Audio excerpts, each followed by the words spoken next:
আপনারা দেখছেন একুশে টেলিভিশন। রোহিঙ্গা জনগোষ্ঠীর চাপে বিপন্ন রামু ও চকরিয়া এলাকায় বন্য হাতি। রোহিঙ্গাদের আশ্রয় শিবিরের কারণে সংকটে পড়েছে হাতির আবাসস্থল, চলাচলের পথ, দেখা দিয়েছে খাদ্যের সংকট।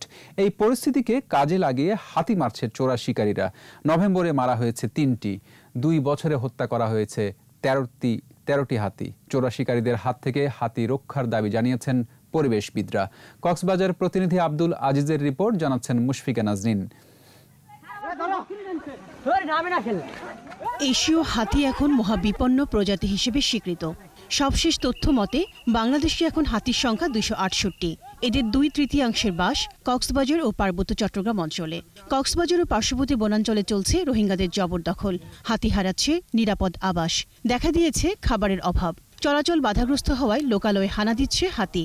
হাতি ঠেকাতে ব্যবহার করা হচ্ছে বিদ্যুতের তার, গুলি করে হাতি মারছেন কেউ কেউ। গত ৬ নভেম্বর চকরিয়ার খুঁটাখালী বনাঞ্চলে একটি বাচ্চা হাতিকে গুলি করে মারা হয়। ১০ দিনের ব্যবধানে ১৬ নভেম্বর রামুর জোয়ারিয়া নালা বনাঞ্চলে গুলিবিদ্ধ হয়ে আরেক হাতি মারা যায়। একদিনের ব্যবধানে রামুর দক্ষিণ মিঠাছড়িতে বিদ্যুতের শক ও গুলিতে আরও এক হাতি মারা যায়। এভাবে গত ২ বছরে মৃত্যু হয়েছে ১৩টি বন্য হাতির। হাতি হত্যার ঘটনায় গভীর উদ্বেগ প্রকাশ করেন পরিবেশবাদীরা। খাদ্য সংকটের কারণে তারা লোকালয়ে চলে আসছে। লোকালয়ে চলে আসার কারণে এখানে মানুষের সাথে তাদের দ্বন্দ্ব সৃষ্টি হচ্ছে। তারা হাতিগুলো এক জায়গায় বন্দী হয়ে আছে। এটার কারণ হলো যে রোহিঙ্গা বসতি এবং রেল লাইন অপরিকল্পিত উন্নয়নের কারণে এই পর্যন্ত ২২টি হাতির করিডোর চলাচলের রাস্তা বন্ধ হয়ে আছে। পাহাড় কাটা রোধ সহ বন্যপ্রাণীর অভয়াশ্রম রক্ষায় পরিবেশ অধিদপ্তর কাজ করে যাচ্ছে বলে জানান এই কর্মকর্তা।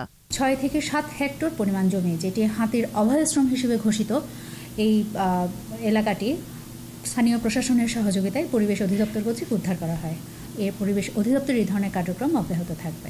হাতি হত্যার এই প্রবণতা বন্ধ করতে না পারলে দ্রুত বিলুপ্ত হবে এশীয় হাতি, এমন আশঙ্কা পরিবেশবিদদের। মুশফিকা নাজনীন, একুশে টেলিভিশন।